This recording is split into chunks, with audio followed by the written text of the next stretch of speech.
안녕하십니까. 성기영의 경제쇼 아나운서 성기영입니다. 최근 중국의 저비용 인공지능 AI 모델인 딥시크의 등장 이후 AI를 둘러싼 글로벌 기술 경쟁이 치열해지고 있는 양상입니다. 그중에 하나로 전력 수급을 둘러싼 논란도 점점 커지고 있는데요. 하지만 우리나라는 이에 대한 논란을 시작하기는커녕 이를 뒷받침할 전력 수급 계획조차 확정하지 못하고 있는 것으로 알려지고 있습니다. 앞으로 10여 년간 국가 전력 정책을 수립해야 하는 최상위 계획인 전력 수급 기본 계획이 국회에 계류돼 있어서 한 발짝도 나가지 못하고 있기 때문인데요. 문제가 무엇인지, 산업의 가장 기본적인 전력 문제 해결책은 없는지 자세히 짚어보겠습니다.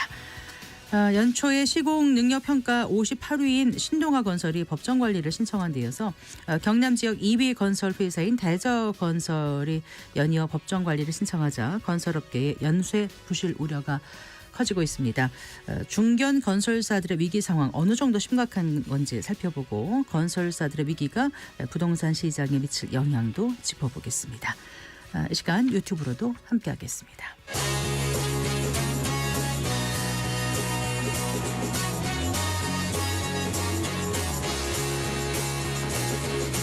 경제 시야를 넓혀드립니다. 투자의 지름길을 안내합니다. 돈 되는 정보를 발견하는 시간. KBS 1라디오 경제쇼.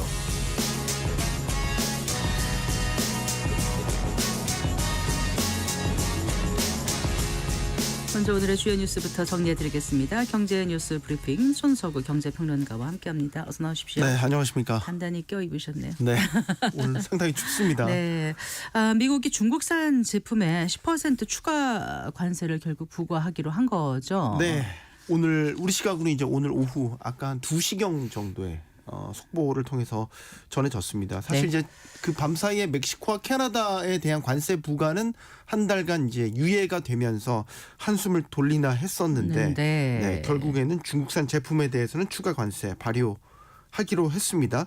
이게 아마 중국과에 대해서도 협상을 열어놨거든요. 24시간 안에 협상이 임할 것이다 라고 밝힌 바 있는데 이렇게 발효가 된 걸 보면 협상이 결렬됐거나 네. 아니면 아예 성사되지도 않았던 모양인 것 같습니다. 네. 중국이 맞대응에 나섰죠. 네. 오는 10일부터 미국산 석탄과 LNG는 15%의 관세 부과하겠다. 네. 또 이 밖에 원유나 농기계, 자동차 이런 제품들에는 10%의 관세를 부과하기로 했습니다. 또 이와 함께 미국 기업이죠. 구글에 대해서 반독점법 위반 여부 조사를 개시했습니다. 이 역시 미국의 관세 부과 조치에 대한 보복 조치로 해석이 되는 부분입니다.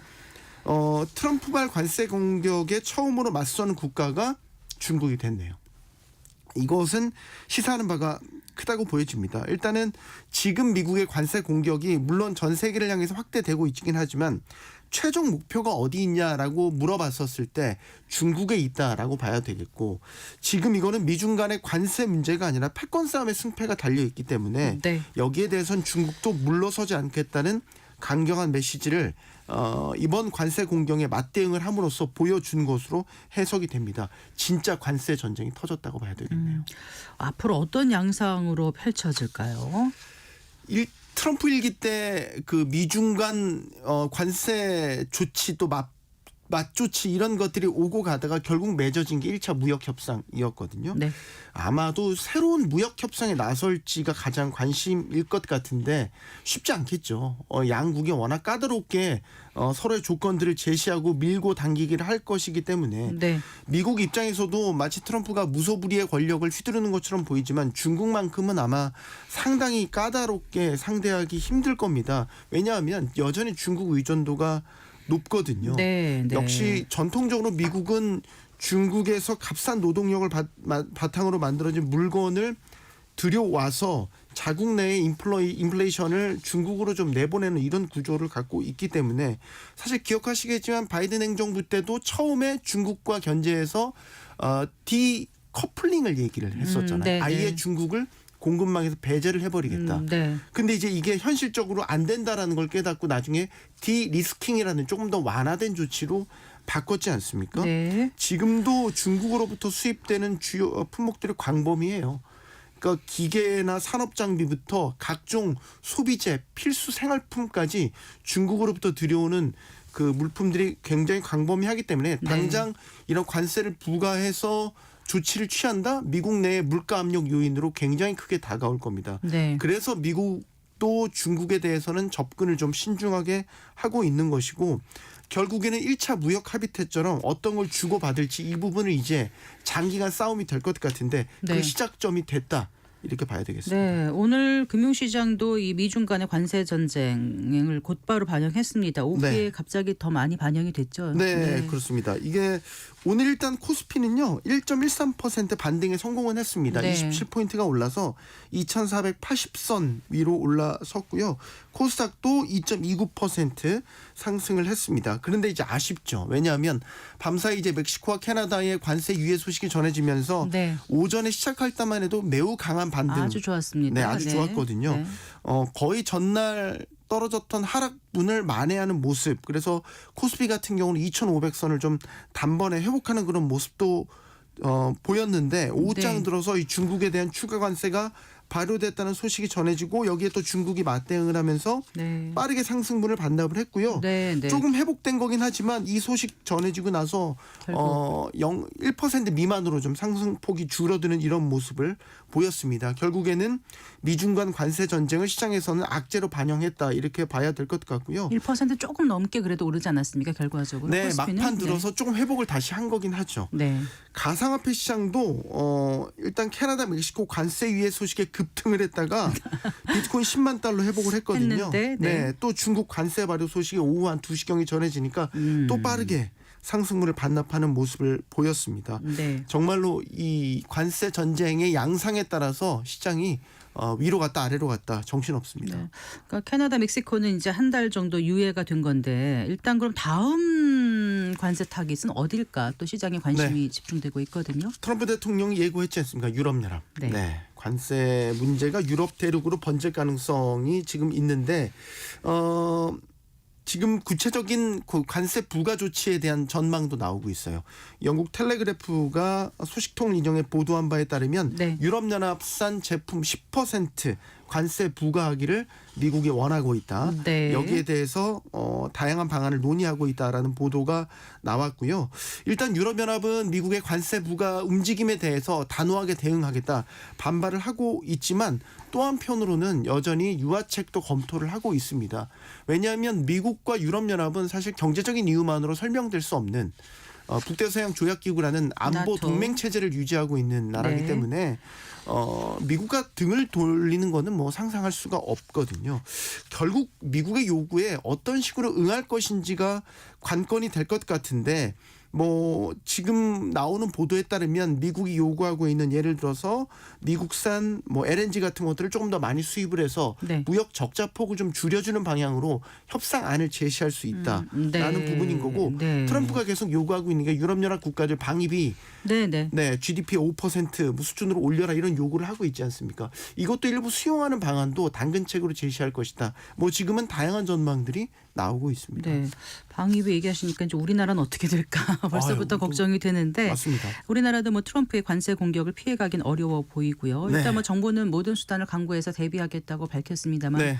어느 선까지 할 수 있을지 좀 네, 오늘 최상목 그 대통령 권한대행이 국무회의 개최해서 최근에 이제 관세 부과 움직임에 대한 동향을 좀 점검을 했고요. 더 확대될 가능성도 배제할 수 없고 이미 뭐 멕시코에 진출해 있는 캐나다나 멕시코에 진출해 있는 우리 기업들 뭐 2차 전지 자동차 이런 기업들이 타격을 받고 있고 그래서 모든 가능성을 열어두고 앞으로 대응 수단을 강구하겠다 이렇게 밝혔습니다. 네. 우리로서는 현재 할 수 있는 건 미국 정부의 어떤 우리 한국의 교역 파트너로서의 전략적 포지션 중요성을 좀 설명을 할 수 있겠고 결국 우리도 협상을 통해 미국의 네. 관세 공격의 수위를 낮추거나 뭐 미국의 요구를 이 과정에서 일부 수용할 가능성이 높아 보이죠. 트럼프 입장에서는 한국을 계속해서 가끔 잊을만 하면 언급하지만 좋은 얘기를 안 하죠. 뭐 머니머신이라든지 이런 식의 표현들을 하고 네. 최근에 백악관에서 트럼프 일기 때 그 관세 조치라든지 리쇼링 정책에 대한 정책 효과를 설명하는 데 그때 있어서 한국을 예를 들죠. 네, 하필 또 우리나라를 사례로 들었더라고요. 네. 이런 것들을 보면 참 우리도 받는 압력이 얼마나 심한지를 알 수 있는데 지금도 대미흑자 이 규모로 따지면 우리가 미국에서 한 8위 정도 되는 그렇다면서요. 국가이지 않습니까? 네. 아마 관세 카드를 지렛대로 삼아서 여러 요구를 하려고 아마 사정 권한에 놓고 카드들을 만지작거리고 있을 것으로 보이고 아마 흑자를 줄이는 좀 조치를 요구를 할 것 같은데 대표적으로 미국 원유나 가스 수입을 좀 늘리거나 농산물 수입을 확대하는 방안들 이런 가능성들이 제기되고 있고 자유무역 협정 재개정 요구를 할 수도 있고요. 네. 앞서 말씀하셨던 관세를 지렛대로 방위비 협상을 다시 요구할 수 있는 이런 부분들이 지금 전망되고 있습니다. 네. 자, 오늘 좀 깜짝 놀랄 만한 소식이 전해졌습니다. 네. 그 오픈 AI 하면 이제 챗 GPT 돌풍을 일으킨 회사 아닙니까? 네. 카카오와 전략적 동맹을 맺기로 했다면서요? 네, 이것도 정말 중요한 소식. 너무 빅 이슈들이 한꺼번에 터지니까 힘들어 죽겠는데 카카오와 오픈 AI가 네. 공동 제휴를 선언을 한 겁니다. 네. 그러니까 카카오의 서비스에 오픈 AI의 기술을 적용하고 네. 공동 제품 개발도 같이 하겠다. 이런 전략적 제휴 방침을 오늘 밝힌 거거든요. 눈여겨볼 게 몇 가지가 있는데 일단 오픈 AI가 국내 기업과 전략적 제휴를 체결한 거는 카카오가 처음인 처음입니다. 거죠. 네, 네. 이런 의미도 있고 사실 중국발 딥시크 충격으로 인해서 지금 인공지능 시장이 다시 한번 격변 중에 있지 않습니까? 이런 가운데 지금 두 기업이 손을 맞잡은 거거든요. 네. 그러니까 굉장히 흥미로운 합종 연행이 일어났다라고 볼 수 있겠죠. 네. 카카오 입장에서는 또 네이버랑 또 다른 게 LLM이라고 해서 대규모 언어 모델 개발에는 좀 거대 언어 뒤처져 모델. 있잖아요. 네. 그래서 카카오가 전략을 바꾼 게 우리는 LLM 안 할 거야. 대신 그들과 경쟁하기보다는 이미 구현된 이런 AI 모델을 네. 우리 서비스에 어떻게 하면 적합하게 구현해낼까. 네. 이런 전략적 변화를 추진해 왔는데 오픈 AI라는 최고의 파트너를 만나게 된 셈이고요. 네. 자, 오픈 AI의 그 샘 올트먼 최고 경영자 오늘 아주 일정이 바빴습니다. 네. 이재용 삼성전자 회장 또 손정희 소프트뱅크 회장을 같이 만난 거예요? 네. 아. 조금 전에 한 3시경에 삼성전자 서초 사옥에 사옥에서. 도착을 했더라고요. 예. 이것도 지금 아마 얘기하고 있겠죠. 네. 얘기하고 있을 텐데 관심을 끄는 건 스타게이트 프로젝트예요. 이게 미국 빅테크 기업들을 중심으로 한 대규모 인공지능 프로젝트 백악관에서 직접 발표했지 않습니까? 네. 5천억 달러를 투자하겠다. 사상 최대 규모의 AI 투자 프로젝트인데 여기에 지금 오늘 세 사람이 만났다라는 거는 아마도 한국 기업들이 이 프로젝트에 참여하게 될지 여기에 대한 관심이 모아지고 있는 가운데 손정희 회장까지 방한을 했으니까 예. 아마 삼성전자가 이 스타게이트 프로젝트에 참여할 가능성 현재로서는 높아 보이는데 네. 이거는 좀 결과를 보고 다시 말씀드리겠습니다. 알겠습니다. 잘 들었습니다. 고맙습니다. 감사합니다. 경제뉴스 브리핑 손서구 경제평론가와 함께했습니다.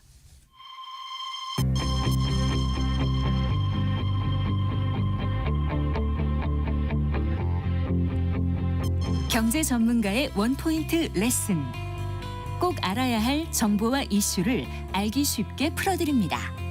대한민국 경제 고수와 함께 투자의 맥을 짚는 KBS 일라디오 경제쇼. 진행의 성기영 아나운서입니다.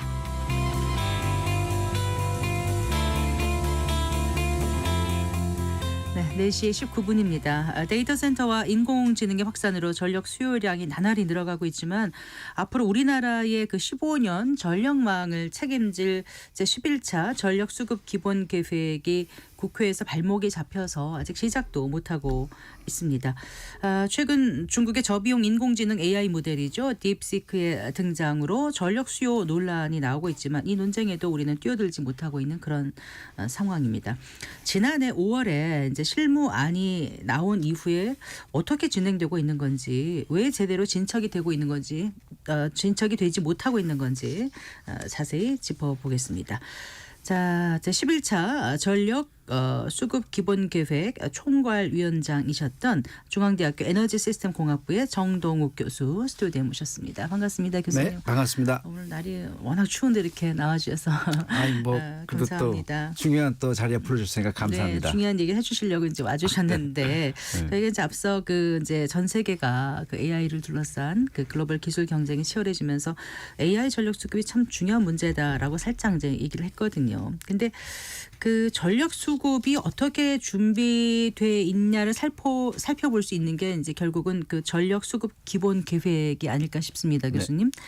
그래서 교수님께서 이제 11차 전력 수급 기본 계획을 총괄하는 총괄위원장직을 수행하셨거든요. 네, 예, 많은 걸 느끼시고 네, 또 힘드셨을 텐데, 네, 네, 저희가 이제 본격적으로 작업을 시작한 게 2023년 8월부터였으니까 그것을 네. 이제 5월 말에 발표했으니까 네. 한 10달 정도 작업을 했습니다. 지난해 5월에 발표하셨죠. 그렇죠. 네, 23년 예. 8월에 시작해가지고 24년 5월 말에 발표했으니까 네. 한 10개월 정도 네. 거의 전문가가 90명 가까운 전문가들이 분과별로 나눠서 수요 전망 또 뭐 신뢰도 네. 그다음에 또 무탄소 전원 이렇게 한 분과가 한 제 기억에 한 9개 10개 됐던 걸로 기억하는데 네, 네. 거기서 이제 10달 동안 데이터 분석하고 또 네. 치열한 논의를 거쳐가지고 실무안을 만드는 게 작년 5월이었고요. 네, 그때 저희 방송에 나와주셨었거든요. 네, 맞습니다. 예, 그때 그- 발표했던 네. 그 전력 수급 기본 계획 잠깐 좀 압축해서 말씀을 해주신다면은요. 네, 그때 저희가 이제 실무안에서 이제 계획을 세운 건 뭐냐면은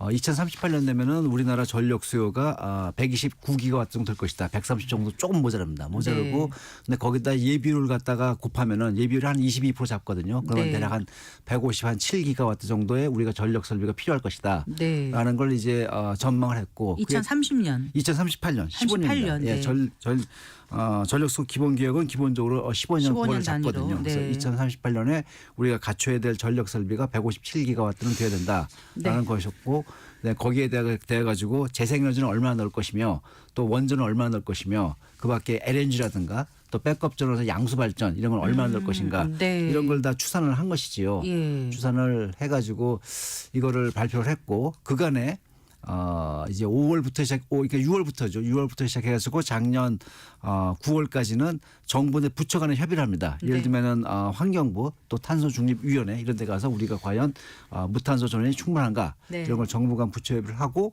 9월 26일 작년 9월 26일 날 공청회를 가졌습니다. 이건 네. 대국민 공청회고요. 그래서 대국민 공청회를 통해 가지고 여러 또 이해관계자가 있으니까 네. 의견을 또 듣고 그다음에 그런 걸 다 또 이제 수정을 한 다음에 큰 문제가 없다고 판단되면은 이제 국회 보고 절차에 들어갑니다. 네. 이제 국회 보고 절차를 들어가는데 상임위원회 보고를 하면 되는 거거든요. 근데 이제 국회에 보고를 하면은 국회에는 국회 입장에서 또 뭐 여러 가지 경로로 정보를 받을 테니까 네. 의견 제시를 합니다. 그러면 의견 제시를 받아서 그것이 이번에 반영이 가능하면 하는 것이고 네. 이번에 반영하기는 시기적으로 좀 이게 좀 짧다. 여러 가지로 검토할 사항이 많다. 뭐 여러 가지로 뭐 따져봐야 될 게 있다. 그렇다면은 사실 12차에 반영할 수 있거든요. 네. 그래서 가지고 이것을 최종적으로는 전력정책심의위원회라고 있습니다. 네. 전력정책심의위원회가 산업부 산하에 있는데 산업부에서 주관하는 것인데 거기서 이제 의결을 하게 되면은 확정이 되는 것입니다. 네. 근데 지금 현재 막혀 있는 거는 국회 보고 단계에서 예. 막혀 있는 거거든요. 이제는 왜 이건- 막혀 있어? 보고를 하고 싶은데 그렇죠. 그 보고를 하겠다는데 예. 국회가 보고 일정을 안 잡아주는 것이죠. 왜 그런 거예요?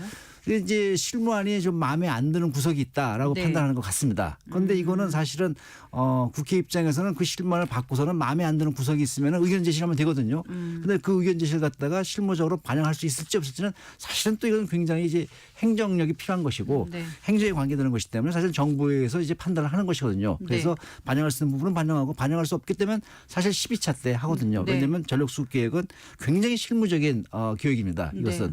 그래서 15년 권을 잡지만은 매 2년마다 네. 과연 우리가 추산한 목표가 적당한 것인지 네. 공급했던 것이 실적은 그럼 그래서 쫓아와 줬는지 2022년엔 10차였었고 맞습니다. 그다음에 네, 지난해는 11차였고 11차고 2026년 내후년에 12차가 12차가 돼야 되는 세워져야 됩니다. 거잖아요. 세워지기 네. 때문에 그 의견을 개진하게 되면은 2025년도에 이제 분석 작업을 합니다. 올해 네. 분석 작업을 하고 2026년도에 그걸 놓고서 이제 전문가 회의 같은 거 갖추고 또 다양한 관점에서 이거를 또 평가를 하고 그래가지고 2026년에 확정하면은 그때 반영할 수도 있는 것이거든요.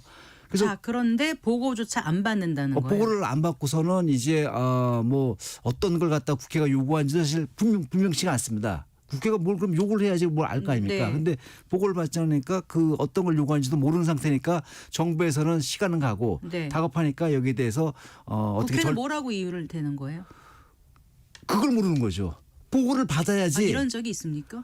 이런 과거에? 적이 없죠. 네. 이런 적이 없죠. 이런 보고는 뭐 왜 그렇다고 생각하세요? 아니 지금 이게 지금 전력수급 그 기본계획 안에 대해 가지고 네. 뭔가 불만이 있는 것인데 그걸 명확하게 얘기를 안 하고 있는 것입니다. 근데 그 불만은 추정하기는 네. 이제 신규 원전이 들어갔다는 걸 갖다가 아마도 시비를 거는 것 같아요. 신규 보니까. 원전. 근데 네. 이것이 제 7차 때, 네. 제 7차 때까지 이제 신규 원전이 이제 반영됐습니다. 네. 뭐 한 2개 정도씩 반영이 돼서 네. 했다가 2017년도에 제 8차 계획을 세울 적에 네, 원전이 무려 6개 원전이 캔슬됐어요. 빠졌죠. 네. 그때도 국회에서 넘어갔어요. 일단 네. 이렇게 해보자. 보고를 뭐 해서. 받고서. 그럼요. 그건 넘어갔습니다. 넘어가서 다 했는데 지금 여기서 이제 신규 원전을 갖다가 이제 9년 만에 네. 이제 추가를 했거든요. 네. 했는데 여기에 대해서 보고를 일단 받아줘야 되는 거거든요. 그러고 나서 거기에 대해서 만약에 이걸 뭐 여러 가지 상황 변화 때문에 바꿔야 된다. 그러면 그 상황 변화가 무엇인지를 따져봐 가지고 정부가 지금 수용하든지 차기에 수용하든지 뭐 이렇게 갈 수가 있는 것인데 네.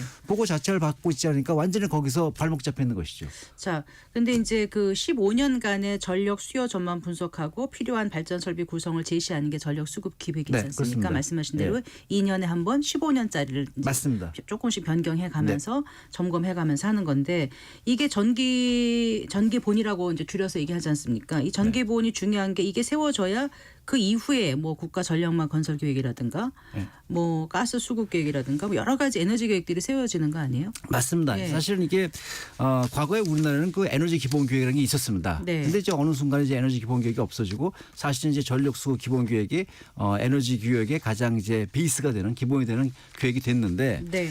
이것이 세워져야지 그다음에 이제 전력망 건설 계획이 세고요. 그다음에 가스 수급 계획. 거기서 이제 가스 발전을 얼마나 할 것인지 네. 또 그다음에 뭐 집단 에너지 얼마나 할 것인지 거기에 네. 따라 가지고 가스 수급 계획을 세우니까 그다음에 또 이어 가지고는 또 이제 수소 같은 것들 수소 네. 보급 계획 같은 거 세우게 되거든요. 네. 그러니까 여러 가지 그 에너지 국가 에너지 계획을 세울 게 많은데 아예 지금 이제 그 전력 수급 기본 계획 자체가 국회 보고를 뭐 안 받아주고 있으니까 다음 후속 계획을 세우지 못하고 있는 것이죠. 그러니까 네. 정부 입장에서 봐서는 이게 마음이 점점 조급해질 수밖에 없는 것이죠. 아까 모두의 그 이해관계자라는 표현을 하셨거든요. 그건 네. 어떤 의미셨습니까? 이게 이제 전력 수급을 하게 되면 예를 들게 되면은 재생에너지 사업자들도 재생에너지 갖다 좀 더 넣어달라. 이거 뭐 이게 그런 걸 제시할 거예요. 원전 사업자 같은 경우에도 지금 세계적으로 원전 확대 추세인데 지금 들어간 것은 너무 작다라고 네. 제시할 수가 있고요. 네. 그다음에 뭐 가스 발전 사업자도 가스 발전이 그래도 역할을 할 뜻인데 가스 발전에 더 배려를 해줘야 된다. 뭐 여러 가지 뭐 의견이 나올 수가 있지요. 그러면은 그 뭐 11차 전기본 백지원 네트워크 여기는 어떤 주장을 하는 거예요? 저도 정확히 잘 모르겠는데 백지화 해가지고 그럼 네. 어떻게 하기 어떤 그다음에 후속 조치를 해야 될 건지 저는 뭐 도저히 뭐 파악할 수가 없습니다. 그런데 네. 말이죠. 중요한 것이 뭐냐면은 사실 11차 전기본이 이게 기본 계획으로 돼 있어가지고 이것이 반드시 달성을 해야 되는 네. 어떤 법적 의무가 있는 것처럼 권고 아니죠? 받아주는데 그렇지 않습니다. 네. 이거는 어떠한 전망을 제시하고 거기에 따라 가지고 어떻게 전원 구성을 가면 좋겠다라고 가이드라인을 제시하는 것이지. 네. 여기서 넣었다 해서 발전소 만약에 못 짓게 되면은 무슨 페널티가 있거나 그것도 아니고 안 들어갔다 해서 발전소를 갖다가 못 넣냐면 그것도 아닙니다. 그것도 아니라서 네. 이거는 어쨌든 우리한테 지표를 주는 것이라서 이런 지표를 주는 거는 줘야죠. 그래야지 우리가 신호등을 보고서 서서히 우리가 방향을 잡아가듯이. 근데 그거조차도 지금 하지 않고 있다는 것은 답답할 노릇입니다. 네. 위원장 하셨는데 지금 많이 좀 아쉬움이 많으실 것 같아요. 네. 이게 뭐 개인 차원이 아니라 국가적으로 아주 중요한 일이다 그렇죠. 보니까 네. 말씀하신 것처럼 다시 원전으로 돌아가려는 국가들이 늘어나고 있다고 하셨잖아요. 세계적으로 이제 예, 원전 확대세가 추세가, 있는데 예. 근데 11차 전기를 보게 되면 결코 그렇지 않습니다. 왜냐하면 이걸 처음에 할 때부터 네. 이것이 이게 우리나라의 재생에너지를 갖다가 또 이제 계속해서 희망하는 분들도 계시고 그쪽으로 가야 된다고 또 이제 정책적 의지를 갖다가 말씀하신 분도 계시니까 네. 이런 것들 다 감안을 해가지고 사실은 이제 둘 다 무탄소 전원이기 때문에 네. 앞으로 어쨌든 간에 무탄소 전원으로 가야 되니까 네. 두 개를 또 어떻게 하면 좋아하게 갈 것인가에 대한 많은 고민을 했습니다. 그러니까 재생에너지는 92기가와트가 증가하고 원전은 4.9 기가와트 증설한다. 증가합니다. 예. 결국 2038년에 전력에서 무탄소 에너지 비율이 차지하는 게 70% 되는 그래서 거다. 처음으로 이제 70% 넘게 됩니다. 아, 네. 근데 그 자세를 보면 말이죠. 지금 현재 우리나라의 전원 믹스가 어떻게 되냐면요. 원전이 대략 한 29% 공급합니다. 네, 네. 그다음에 재생에너지는 8%예요. 그러니까 아. 29대 8입니다. 네. 그럼 나머지는 뭘로 하냐면은 사실은 석탄과 가스가예요. 아직도 석탄과 네. 가스가 상당 부분을 갖다가 공급합니다. 60% 넘게.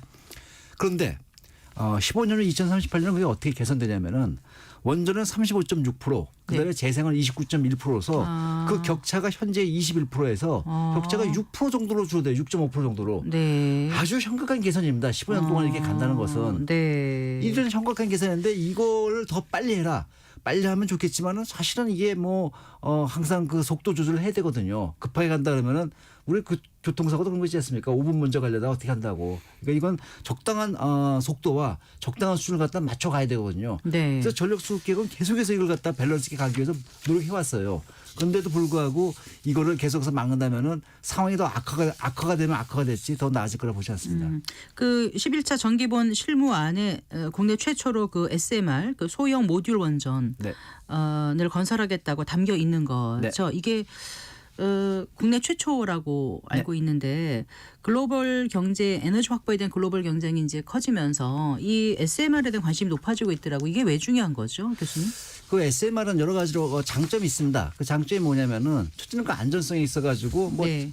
이거 저는 뭐 차별에 대한 안전성이라고 부릅니다. 그래서 안전성이 있어서 굉장히 탁월하기 때문에 원전에 대한 수요가 늘어날 적에 이것을 공급할 때 좋다라는 걸 하나 말씀드릴 수가 있고요. 네. 두 번째는 뭐냐면은 이 SMR은 이게 대형 원전에서 작기 때문에 이것이 분산 전원에서 역할을 할 수가 있습니다. 네. 분산 전원에서 그렇기 때문에 데이터 센터 같은 거 있을 적에 그 옆에 붙여가지고 전기를 공급할 수 있다라고 나오는 것입니다. 예, 예. 그래서 그런 강점도 있어서 여러 그 세계적으로 하여간에 뭐 이런 나라가 이제 SMR이 만약에 시장에 들어오게 된다면은 이걸 선택해 보겠다는 나라들이 많이 있죠. 네. 다만 문제는 뭐냐면은 이것이 비용이 얼마 될지 그건 아직도 불확실성이 좀 있습니다. 그러니까 네. 이거 기회를 줘보자는 것입니다. 그래서 네. 이제 이번에 34년 9월에 첫 번째 모듈이 들어가고 그다음에 3개월 단위로 4개 모듈 다 해가지고 2035년 6월 네. 6월에 이거 완공하는 걸로 해가지고 계획을 넣었습니다. 네. 요게 다 합쳐가지고 정확하게는 680메가와트 정도 됩니다. 알겠습니다. 자, 이게 말씀 들어보니까 어쨌거나 뭔가 좀 11차 정기본 논의가 더 이상 지연되지는 않아야 될 것 같고요. 이게 어떻게 될 거라고 보세요? 어떻게 타결돼야 된다고 보세요? 지금 현재는 뭐 이런 식으로 얘기가 오가는 것 같아요. 그러니까 이제 원전이 지금 대형 원전이 3개 해서 4.2기가가 들어가는데 SMR이 이제 0.7 그래가지고 4.9기가 토탈됩니다. 근데 네. 여기서 원전을 3개 하지 않고 2개 정도만 하겠다. 하나를 줄이고 네. 그다음에 재생에너지를 갖다가 대신에 조금 더 늘려넣겠다라고 그 정부 측에서는 네. 하도 이게 보고가 진행이 안 되니까 그렇게 제시하고 있는 것 같은데 저는 그렇게 바람직한 방향을 보지 않습니다. 이게 만약에 타협의 소상으로서 그렇게 한다면은 사실은 뭐 계획을 짤 때 이렇게 정교하게 짤 필요가 없죠. 계획을 짤 때 상당한 노력을 기울였는데 계획을 뭐 대충 짜고 나중에 뭐 타협하겠지 뭐 이렇게 갈 수 있거든요. 그래서 저는 이건 바람직하지 않고 이것이 그렇게 됐을 경우에 또 국민들한테 어떠한 혜택이 있을 것인가, 이것이 왜 기본안보다 더 좋은가에 대한 설명이 필요하거든요. 그런데 그런 거 없이 국회의원 어떤 분들이 별로 안 좋아하는 것 같아. 이거는 좀 곤란하죠. 그러면 이제 2년에 한 번이니까 지금 11차에서 낸 안이 국회 보고가 돼서 이제 결정이 돼서 해야 되는데 지금 안 되면 올해 이거를 계속 해야 되는 거예요? 아니면 12차 내년 돼서 또 해야 되는 거예요? 그렇게 차수를 넘어가는 경우는 여태까지 한 번도 없었는데요. 제 봤을 적에는 뭐 이게 뭐 11차는 없고 12차 갈 수는 없다고 봅니다. 그러니까 11차 계획이 매 2년마다 세워지는데 이게 법정 계획이거든요. 네. 근데 이거 뭐 3년 만에 세워지는가 4년 만에 세워지게 되는 것이죠. 네. 근데 제가 아까 우리 그 앵커님께서 질문하신 거에 대해서 제가 답안이 있습니다. 그럼 어떻게 이걸 타협을 볼 것인가 하면은 하도 이 전력 수급할 적에 이렇게 그 에너지 믹스 갖고서 논란이 많고 하니까 이것이 사실은 가이드라인에도 불구하고 거기에 네. 대해서 아주 민감하게 나오니까 네. 이번 제11차 전력 수급 계획에서는 이 전차 수하고 다르게 네. 최초로 시도하는 게 있습니다. 최초 시도가 뭐냐면은 무탄소 전원 경쟁 시장을 갖다가 1.5기가와트를 갖다가 개설합니다. 네. 이게 2035년, 36년 이게 10년 선도 시장으로서 개설을 하는데 네. 이 무탄소 전원 시장은 뭐냐면은 무탄소 전원이라면 다 들어와 가지고 1.5기가와트 들고 경쟁하라 이겁니다. 그러니까 재생도 들어오고 원전도 들어오고 네. 그다음에 수소 발전도 들어오고 다 들어오라 이겁니다. 네. 근데 여기 들어올 적에는 기존하고 뭐가 다르냐면은 재생 같으면 재생의 약점인 그 백업전은 필요한 거 있지 않습니까? 가능성. 네, 그걸 네. 자기가 보완해서 들고 들어와야 돼요. 아. 그렇다면 그것은 사실은 백업전을 따로 만들어야 되는 이 개통의 부담도 줄어들고 그다음에 재생 에너지의 그 가격 코스트에 대한 부담도 사실은 발전 사업자가 다 그걸 보장하고 들어와야 되거든요. 그거고. 네. 원전은 그러면 쉽냐? 그렇지 않습니다. 원전은 보통 13년에서 14년 걸리는데 네. 10년에 들어오려면은 이게 2035, 30년 들면 10년 만에 들어와야 돼요. 네. 10년 만에 제가 들어올 만큼 그런 실력을 갖출 수 있겠는가? 그다음에 수소 발전도 마찬가지고요. 네. 그다음에 만약에 더 간다면 석탄 발전 같은 것도 예를 들어 가지고 탄소 포집 기술을 붙여가지고 들어올 수 있습니다. 누구나 탄소 들어올래야 포집. 됩니다. 네. 그렇기 때문에 만약에 이렇게까지 뭐 37, 38년에 원전 재산 갖고 이렇게 실험하려면은 다 잊어먹고 네. 무탄소 전원 경제를 확대하자. 나 그런 식으로 지금 제안을 하고 싶으시다 말씀이세요? 그렇게 타협할 수 있어요. 타협해서 그럼 어떻게 될지 모르고 그럼 시장에서 결정하는 것이니까. 네. 그럼 이제 뭐 어떤 정치적 타협이라든가 그런 데서 좀 더 한 걸음 나아갈 수 있을 거라고 봅니다. 네. 저희가 시간이 많지 않아서 다 여쭤보긴 좀 어렵겠고요. 일단 그 노후된 전력망 문제 이것도 잠깐 좀 짚어주셨으면 좋겠어요. 심각하죠. 이게 심각하죠. 발전소 짓는 것보다 지금은 전력망을 갖다 구축하는 게 더 심각한데. 맞습니다. 네. 이게 지금 어느 정도 심각하냐면은 우리나라에 현재 깔려 있는 전력망이 대개 한 36,000km쯤 됩니다. 이 네. 전력망을 다 합치게 되면요. 근데 이것이 제 10차 전원 계획할 적에 2036년까지 네. 대략 한 20% 정도 증가하는 걸 기억하는데 그래가지고 네. 한 5,500km 정도가 더 필요하다고 나온 것입니다. 아. 한 1.6배네요. 네, 한 네. 60%가 더 증가해야 됩니다. 들어가는 재원 소스는 얼마나 필요하냐면은 한전서 이걸 추산해 보니까 네. 56조가 필요하다는 거예요. 네. 한전 적자 40조 갖고 난리를 쳤는데 그보다 훨씬 많은 56조 재원 투자가 더 필요한 것입니다. 그런데 이 전력망이 왜 이게 자꾸 지연이 되고 이게 어렵냐면은 여러 가지 인허가 절차도 복잡하고 네. 그다음에 주민 보상도 이렇게 투명하지 못하고 네. 그런 요소가 좀 있다고 합니다. 주민 수용성도 주민 수용성도 안 문제가 좋고요. 있고 그래서 네. 이걸 갖고서 이걸 전력망 특별법을 만들어 가지고 네. 이걸 좀 한번 좀 국가가 주도적으로 해가지고 이걸 좀 밀어보자라는 것이 지금 법안이 올라와 있는데 이것도 네. 21대 국회에 됐었는데 지금 22대 국회인데 지금 뭐 이번 임시국회 통과될지 모르겠습니다. 그러니까 그 전력망 에너지 문제 3법 중에 심각합니다. 하나인 전력망 확충 맞습니다. 특별법 그거 말씀해 맞습니다. 주시는 그 거죠? 에너지 네. 3법이 이제 고준위 이제 방산 폐기물 특별법이 있고요. 네. 근데 이것이 돼야지 원전 계속 운전되거든요. 그래야지 우리나라가 탄소 그 감축 목표를 달성할 수가 있어요. 2030년에. 근데 이것도 지금 국회에서 지금 안 해주고 있죠. 발목 잡고 이게 21대 거의 합의봤는데 그다음에 해상 풍력 특별법도 있습니다. 왜냐하면 네. 해상 풍력이 우리가 좀 더 증가시켜야 되거든요. 근데 이것도 지금 국회에서 안 나오고 있어서 좀 깝깝한 상황입니다. 네. 사실 그 국가적 명운이 걸린 반도체 클러스터라든가 이런 데도 전력이 엄청나게 소요되지 않습니까? 그런데 지금 전력망이 이렇게 아주 부족한 상태라면 참 걱정입니다. 뭐 전력망도 네. 부족하고 전기도 이제 뭐 부족해지고 점점 문제가 큽니다. 왜냐하면 네. 이게 전기 수요는 점점 기하급수로 주는 경우는 없습니다. 네. 늘어날 수밖에 없기 때문에 여기에 대해서 국가가 잘 준비를 해야 되지. 그렇죠. 안 그러면은 첨단 산업이 잘 나가야 우리나라가 앞으로 미래가 있지 않겠습니까? 그럼요. 그래서 첨단 거기다 산업 거기다 대가지고 육성- 탄소 중립하려면은 네. 다 전기 써야 돼요 이제는. 네. 그리고 전기를 무탄소 에너지로 만들어야 되고. 그래서 이 전력망 적기 건설을 정말 국가적인 현안으로 인식하고 주요 전력망을 신속하게 확충할 수 있는 거를 좀 서둘러야 되는데 많이 안타깝다는 이런 생각이 들고요. 하나만 더 여쭤볼게요. 이제 작년 여름에 무척 덥지 않았습니까? 물론 지금 춥지만 곧 또 여름이 옵니다. 근데 우리나라 사람들이 워낙 전기를 많이 써서 세계에서 뭐 에너지 사용량이 뭐 10몇이라고 하더라고요. 근데 사실 에너지가 많이 안 나는 나라치고 이렇게 쓰는 나라가 거의 없을 정도인데 어떤 얘기 해주고 싶으세요? 저는 이거에 대해서는 약간 좀 다른 의견이세요? 홍보 정책이 잘못됐다 봅니다. 이게 네. 우리나라 개인의 가구당 또 개인당 전기 소모를 보게 되면 그렇게 높지 않습니다. 11,400kW라고 연간 그런데 나오던데요. 세계적으로 봤을 적에 이것이 네. 가구에서 쓰는 거예요. 왜냐하면 우리나라 그 산업이 네. 전기 다소비 업종으로 많이 구성되어 있습니다. 우리나라 아하. 산업 구조 자체가 네. 산업 구조가 그렇게 되기 때문에 이것이 네. 뭐 국민이 쓰는 걸로 숫자 나누면 많은 걸 따름이지 우리 국민 개개인이 쓰는 전기 같으면 예를 들면 에어컨 같은 거 미국에 비하면 훨씬 덜 씁니다. 하긴 동남아 그 더운 나라보다 훨씬 덜 쓰긴 하죠. 네. 그렇기 때문에 이것이 뭐 국민들이 뭐 에너지 전략을 갖다가 안 하고 덜해서 뭐 그렇다는 거는 그거는 국민한테 책임을 전가하는 것이고요. 아하. 사실은 이거는 우리나라 산업 구조가 그렇게 되기 때문에 그런데 네. 이 산업 구조를 바꾸겠다는 것도 그것도 쉬운 문제가 아닙니다. 네. 왜냐하면 우리나라는 거기에 기반을 둔 강점을 갖고 있는 국가거든요. 알겠습니다. 네.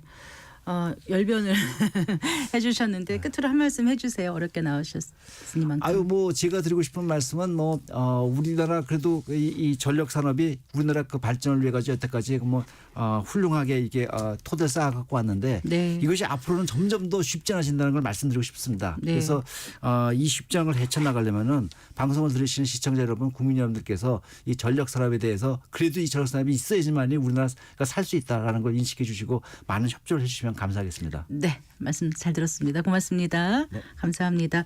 네, 제11차 전력수급 기본계획 총괄위원장이셨던 중앙대학교 에너지시스템공학부의 정동욱 교수와 말씀 나눠봤습니다.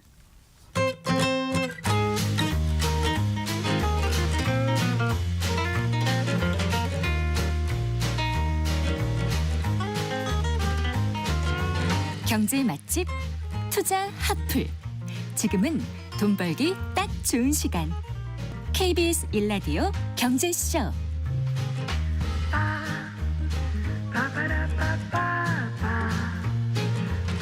4시 40분입니다. 자, 부동산 시장을 한 뼘 깊게 분석해보고 한 발 빠르게 전망해보는 순서죠. 부동산 투자 분석. 오늘도 우리은행의 함영진 부동산 리서치 랩장 스튜디오에 모셨습니다. 반갑습니다. 네, 안녕하세요. 나오시느라고 애쓰셨어요. 워낙 추워서 추워서 그런 거는 아니죠. 주택 경기가 이제 위축이 되고 지금 냉각됐죠. 시행 시공사가 자금난 겪으면서 이 부도 또 기업 회생 절차, 뭐 법정 관리에 들어가는 건설사가 또 나오고 있더라고요. 네, 그렇습니다. 일단 이제 말씀하신 대로 건설 경기 악화, 뭐 자금난 그리고 유동성 부족으로 올해 1월 6일 이제 신동아 건설이 기업 회생 절차에 들어갔습니다. 네. 아파트 브랜드 이제 파밀리에로 알려진 이제 중견 건설사인데요. 네. 이제 과거 워크아웃을 졸업한 지 5년 만에 다시 이제 법정 관리를 신청한 겁니다. 뭐 이외에도 시공률 평가 순위 이제 103위인 대저건설도 경영난을 이기지 못하고 최근 이제 법정 관리를 선택했는데요. 이러다가 뭐 생각보다 계속 이제 부도나는 건설사 늘어나는 거 아니야, 뭐 도미노 아니야, 네. 뭐 이런 의견들도 조금씩 나오고 있습니다. 네. 신동아 건설하면은 이제 그 뭐 주택, 토목 등 여러 면에서 건설 사업을 진행해 왔던 곳이라서 네. 시장에서는 기업 회생 절차를 생각지도 못했다는 반응도 막 꽤 있었던 것 같아요. 네, 그렇습니다. 이제 시공능력 평가 58위거든요. 네. 신동아 건설이 뭐 주택이라든지 건축, 토목, SOC 사업 영역이 상당히 다양했습니다. 네. 뭐 실제 지난해 12월에 광명시 학원지구 그 민간 참여 공공주택 사업 수주 소식도 있었기 때문에 뭐 부도 우려를 고려치 못한 이제 아파트 수분양자나 계약자의 걱정이 뭐 상당할 수밖에 없다고 보여지는데요. 뭐 해당 건설사가 시공 중인 아파트를 분양받는 분양자와 그리고 이제 하도급 업체라고 할 수 있죠. 네. 협력업체 같은 경우는 입주 지정일 또는 납품 공사 환수 시기가 지연될 수밖에 없어서 고민이 커지고 있습니다. 네. 그런데 이제 실제로 그 신동아 건설이라든가 뭐 대저건설 사례처럼 건설업체 자금난이 이어지면서 건설사 부도 건수가 많이 늘어나고 있는 건가요? 맞습니다. 뭐 건설 투자 감소 그리고 이제 경기 침체 장기화 이제 PF라고 하죠. 부동산 프로젝트 이제 파이낸싱이 과거보다 위축돼 있기 때문에 뭐 여기에 지방에 5만 호 가량 이제 미분양이 적체된 부분들을 고려하면 네. 이제 건설사들 입장에서는 공사 대금 회수가 어려워지고 결국에 이제 미수금이 늘게 되면 경영난에 시달릴 수밖에 없는데요. 네. 실제 국토교통 통계 누리에 따르면 2023년 이제 부도가 난 건설 업체가 이제 21건 정도였는데 지난해 1월부터 11월까지 27건 정도 부도 건수가 증가했기 때문에 네. 확실히 중견 건설사 위주로 그리고 지방주택 시장 위주로 부도 나는 사업장이 늘고 있는 것으로 보여집니다. 그렇군요. 그런데 이제 이게 분양을 받으면 우리가 그러니까 선분양이잖아요. 네, 네, 미리 네. 돈을 계약금 내고 중도금을 지급하고 하다 보니까 분양 대금을 미리 이제 납부한 수분양자 같은 경우는 혹시 내 분양 대금 날리는 거 아닌가 이런 걱정을 할 수도 있는데 이런 장치는 지금 마련돼 있지 않습니까? 예. 바로 이제 그런 부분들이 좀 다행스러운 부분이라고 할 수 있는데요. 네. 이제 일단 입주 지연의 불편을 겪을 수는 있겠지만 이제 아파트 분양 계약자가 이미 낸 분양 대금이 공중 분해될 가능성은 좀 낮다고 보여집니다. 네. 30세대 이상 일반 분양하는 아파트는 이제 정부가 출자한 주택도시 보증공사의 분양 보증을 받기 때문인데요. 네. 이제 아파트 시행 시공 건설사죠. 이제 사업 주체의 부도라든지 파산, 사업 포기 같은 곳에서는 이제 분양 보증 사고가 발생하게 되는 겁니다. 이럴 때 이제 주택도시 보증공사의 분양 보증 이행 절차에 따라서 사업 주체가 주택도시 보증공사로 이제 변경되게 되고요. 네. 사업을 지속하는 구조라고 보시면 되겠습니다. 네. 그러니까 이제 아파트를 시공하던 건설사가 부도가 나더라도 이제 말씀하신 주택도시보증공사가 분양보증 이어받아서 이행을 예, 맞습니다. 해준다는 거잖아요. 네네. 그 관련 절차를 조금 설명을 해주신다면요. 네, 좀 이제 안심이 될 것 같아서. 그렇습니다. 이제 네. 건설사 부도로 분양 계약 계약한 아파트에 이제 분양 보증 사고가 발생하면 그 주택도시 보증공사가 관련 수분양자에게 사고 발생 통지문을 우편 발송하게 됩니다. 이제 분양 보증 이행 절차에 따라서 분양 이행 그리고 환급 이행 그리고 계속 사업 방식으로 보증 채무를 이행해 가는데요. 그 세 가지 방식이 뭔지 좀 궁금하실 겁니다. 네. 우선 이제 분양 이행은 이제 새로운 시공사를 선정해서 주택도시 보증공사가 공사를 완료하는 건데요. 이때 새로운 시공사는 당초 건설사와 유사한 시공 능력을 가진 회사를 입찰로 아하, 선정하게 됩니다. 그렇군요. 이제 반면에 이제 환급 이행이 있는데요.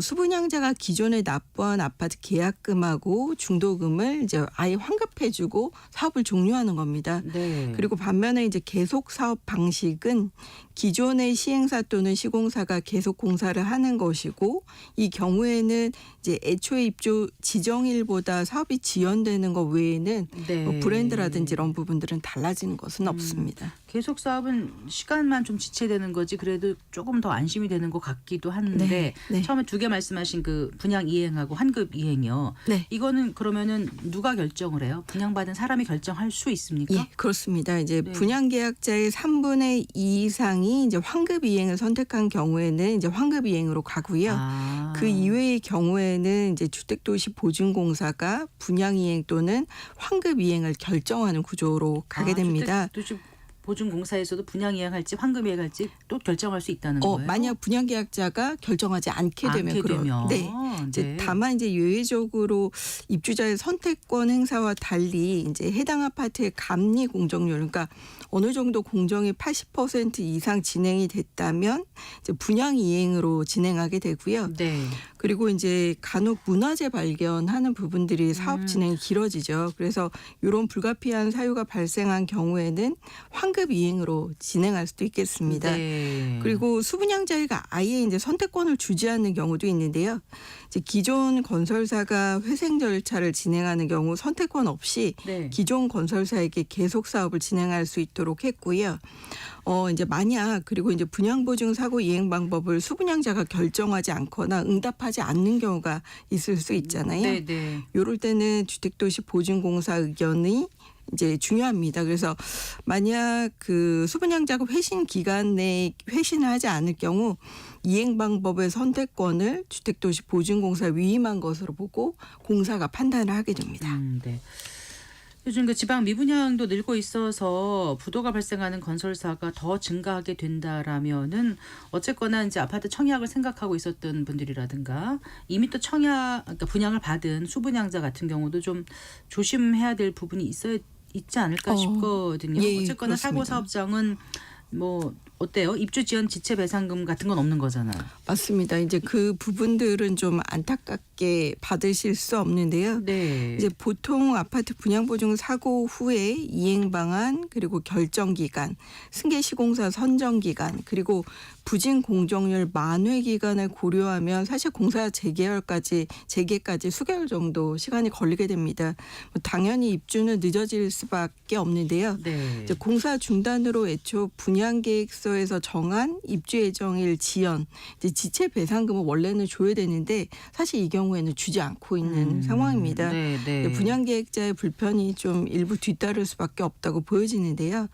특히 주택도시보증공사의 분양보증에 가입된 경우라고 하더라도 반드시 알아두셔야 될 부분이 보증 이행이 아예 안 되는 면책 사항이 있습니다. 어떤 경우가 면책이에요? 뭐 예를 들어서 실제 건설사와 수분양자가 허위 계약을 맺었다든지 내지는 대물 변제 받은 것이라든지 네, 네. 그리고 분양대금이 이제 중도금 일정이 있잖아요. 네. 그게 아니라 중도금 일정에 맞춰서 내지 않고 할인을 받으려고 선납을 하신 경우는 아, 그게 분양 보증이 안 돼요? 그렇습니다. 와. 그래서 선납분에 대해서는 그래서 웬만하면 일정에 맞게 내지 가격을 할인받으려고 선납하실 필요는 전혀 없다고 없군요. 보여지고요. 네. 그리고 이제 지정계좌가 있는데 분양대금을 지정계좌로 입금하지 않는 경우에도 문제가 될 수 설마 있기 다른 때문에 계좌를 입고 하는 분이 계실까요?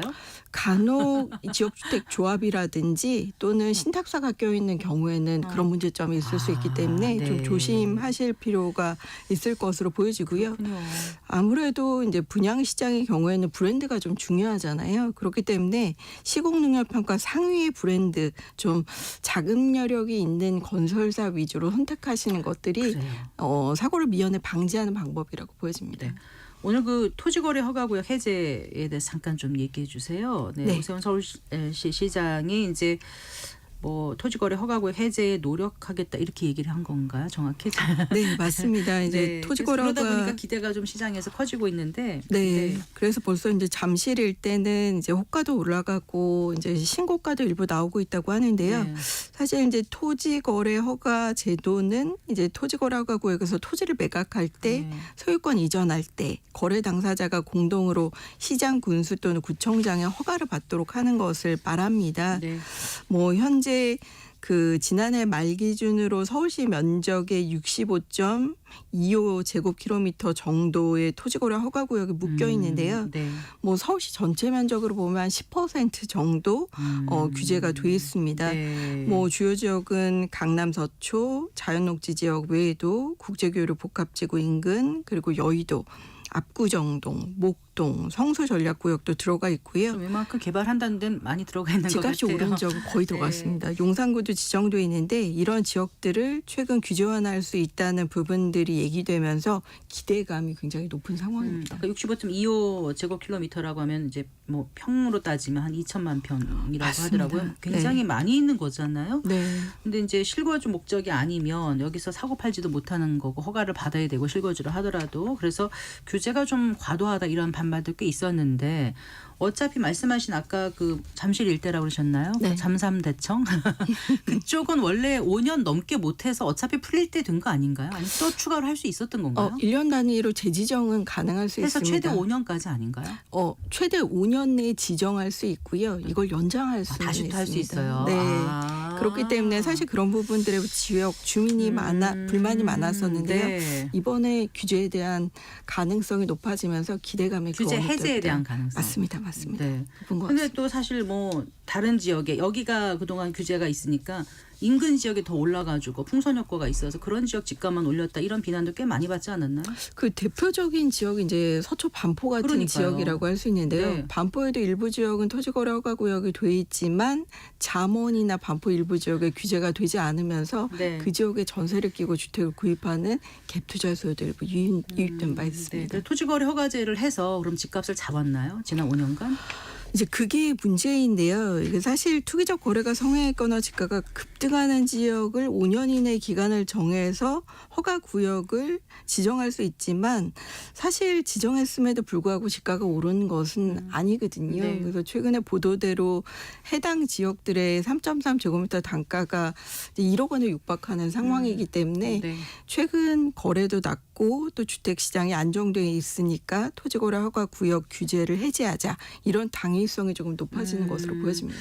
그래 또 해제를 하면 다시 또 집값 자극을 할 것이다. 아니다. 이미 또 가서 사는 사람도 있다. 말이 많은데 어떻게 평가하세요? 저는 이제 당장은 사실 가수가 그렇게 많지는 않으리라고 보여지는데요.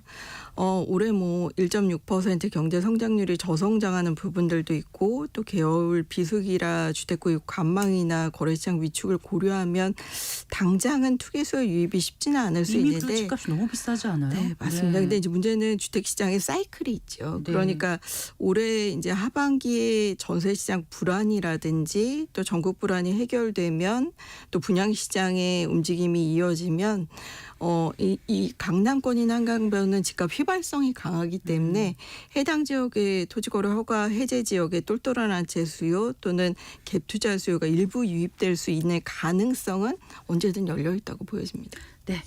알겠습니다. 잘 들었습니다. 고맙습니다. 네, 감사합니다. 한영진 우리은행 부동산 리서치 랩장과 함께했습니다. 마칠 시간입니다. 성기영의 경제쇼 오늘 순서 여기까지입니다. 아나운서 성기영이었습니다. 고맙습니다.